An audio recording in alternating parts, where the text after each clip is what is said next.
Thumbnail आपने बिल्कुल सही पढ़ा कि टीडीएस सब हायर रेट से चार्ज हो सकता है। ऐसा क्यों हो सकता है? क्योंकि एक नया सेक्शन 206 ए बी एप्लीकेबल होने जा रहा है 1 जुलाई 2021 से। ये सेक्शन डील किससे करेगा? ये सेक्शन डील करेगा हमारे टीडीएस से, टीडीएस डिडक्शन से। ये सेक्शन किन किन के ऊपर एप्लीकेबल होगा, किन किन के ऊपर एप्लीकेबल नहीं होगा, ये सारी बातें आज हम जानेंगे।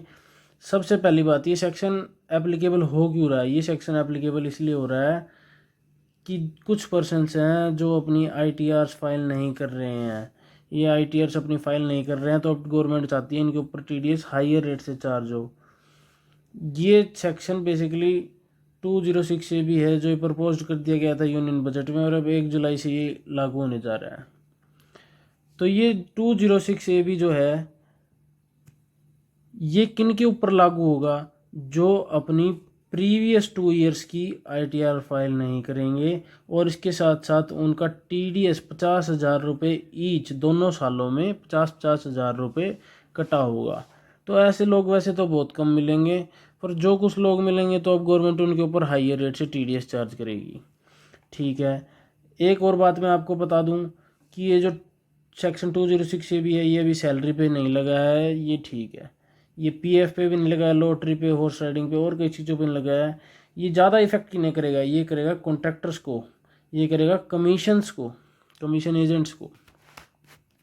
ये इनको कैसे हिट करेगा? ये हिट करेगा, अब जो कॉन्ट्रैक्टर्स हैं वो 1% से अपना टीडीएस कटवाते हैं, तो उसका टीडीएस अब 1% की जगह 5% कट जाएगा अगर वो 206 ए बी में फॉल हुआ तो। अगर वो 206 ए बी में फॉल नहीं है तो उसका 1% टीडीएस कटेगा। अब मैंने आपको यहाँ ये कैसे बताया कि 1 का 5 कट जाएगा?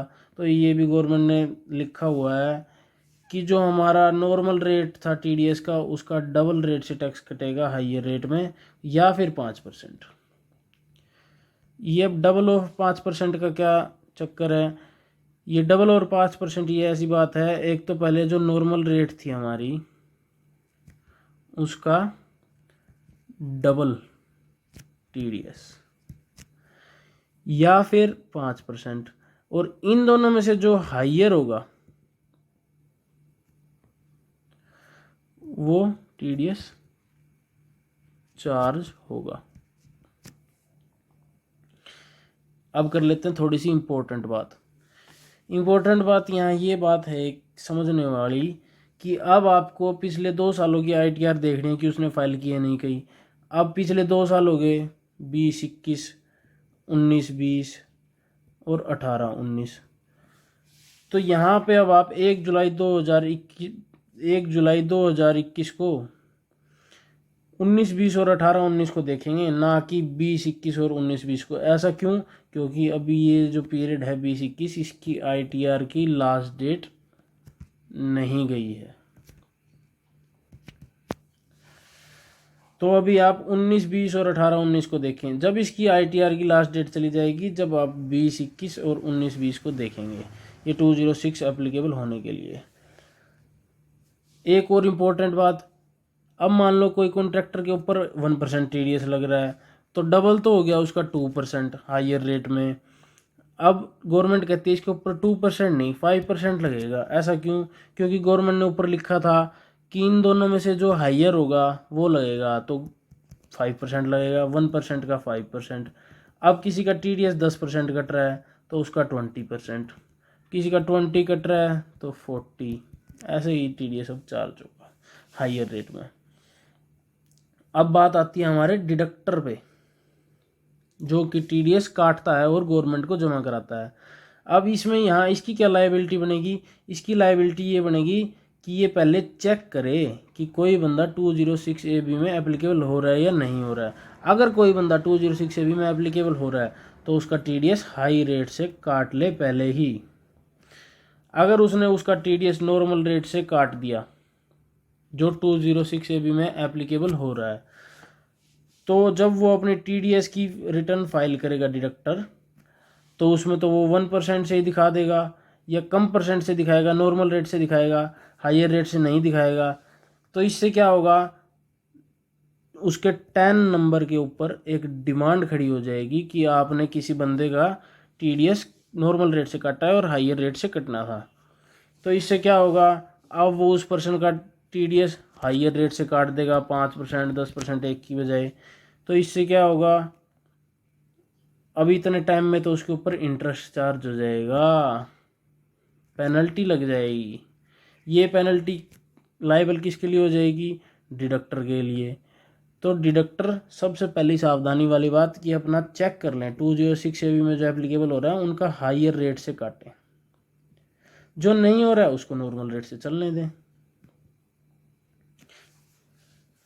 तो ये डिडक्टर अब क्या करेगा, डिडक्टर ने किया क्या कि डिडक्टर एक डिक्लेरेशन फॉर्म मांगने लग गया सभी पर्सन से जिनसे वो सर्विसेज ले रहा है।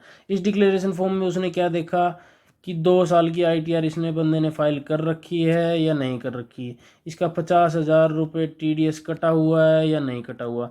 ये तो उसने, चलो जिस बंदे ने अगर 2 साल की आईटीआर फाइल नहीं की तो उसका 50,000 कैसे देखेगा, उसके 26 या 80 देखेगा। अब इतनी बड़े चक्कर के लिए गवर्नमेंट ने एक फैसिलिटी बना दी है कि आप डिक्लेरेशन फॉर्म मत मांगो भैया, मैं आपको एक फैसिलिटी दे रही हूँ कंप्लाइंस चेक की 206AB की। आपको क्या करना है, आपको रिपोर्टिंग पोर्टल पे जाना है और अपने आप को रजिस्टर करना है एज ए प्रिंसिपल ऑफिसर, और उसके बाद आप चेक कर पाएंगे कि कोई पर्सन 206AB में फॉल कर रहा है या नहीं कर रहा, सिर्फ उसके पैन नंबर से। तो चलो अब मैं आपको रिपोर्टिंग पोर्टल पे लेके चलता हूँ, आपको प्रैक्टिकल करके दिखाता हूँ कि 206AB में कोई पर्सन फॉल हो रहा है नहीं हो रहा, उसका हम कैसे पता लगाएंगे। हाँ जी, तो आपको रिपोर्टिंग पोर्टल पे जाने के लिए सबसे पहले अपने 10 से ई फाइलिंग साइट पे लॉगिन करना होगा। ये हमारी नई इनकम टैक्स की साइट है। यहाँ पे आप अपने 10 से लॉगिन कीजिए, उसके बाद यहाँ पे आके पेंडिंग एक्शंस में जाइए और फिर रिपोर्टिंग पोर्टल पर क्लिक कीजिए, इसको प्रोसीड कर दीजिएगा।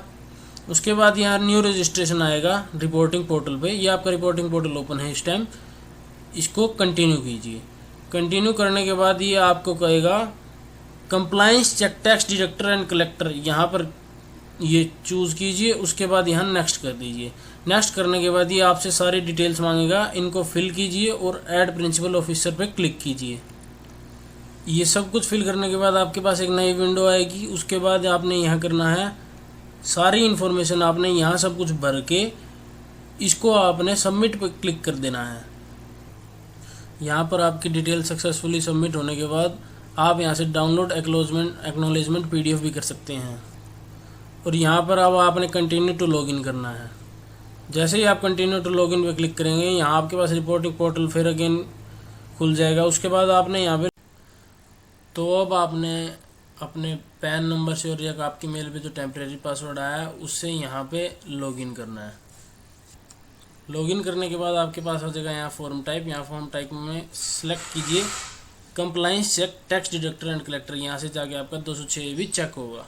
यहाँ ITDIR नंबर, इसको सिलेक्ट कीजिए, प्रोसीड के बाद ऑथोराइज्ड पर्सन टाइप में आप अपना प्रिंसिपल ऑफिसर सेलेक्ट कीजिए एंड देन प्रोसीड करने के बाद आपकी प्रोफाइल ओपन हो जाएगी रिपोर्टिंग पोर्टल पे। आप यहाँ पे सबसे फर्स्ट ऑप्शन दे रखा है compliance check for section 206AB and 206CC, इस पर क्लिक कीजिए। अब आपके पास एक विंडो ओपन हो गई है जहाँ आप पर सिंगल पेन को भी सर्च कर सकते हैं या फिर बल्क में पेन को भी सर्च कर सकते हैं। बल्क में पेन को कैसे सर्च करेंगे, CSV टेम्पलेट को यहाँ से डाउनलोड कीजिए। CSV टेम्पलेट को डाउनलोड करने के बाद यहाँ ओपन कीजिए। यहाँ ओपन करके आप यहाँ पे सारी पैन डिटेल्स भर दीजिए जिसका आपको चेक करना है कि वो 206AB में एप्लीकेबल है नहीं, और उसे सेव कर दीजिए। सेव करने के बाद आप इसे अपलोड CSV कर दीजिए। अपलोड CSV करने के बाद आपको ये थोड़ी देर में लिंक अवेलेबल करा देगा जहाँ से आपको एक PDF डाउनलोड होगी और उससे आपको पता चल जाएगा कि कौन सा पर्सन 206AB में एप्लीकेबल है या नहीं। अब आते हैं सिंगल पेन में। यहाँ सिंगल पेन डाल के आप सर्च कर सकते हैं कौन 206AB में एप्लीकेबल है नहीं या नहीं। जैसे देखिए यहाँ मैंने एक पैन नंबर सर्च किया, इसने तुरंत ही हमें रिजल्ट दे दिया कि ये पर्सन 206AB में एप्लीकेबल नहीं है, यहाँ नो लिख दिया इसने।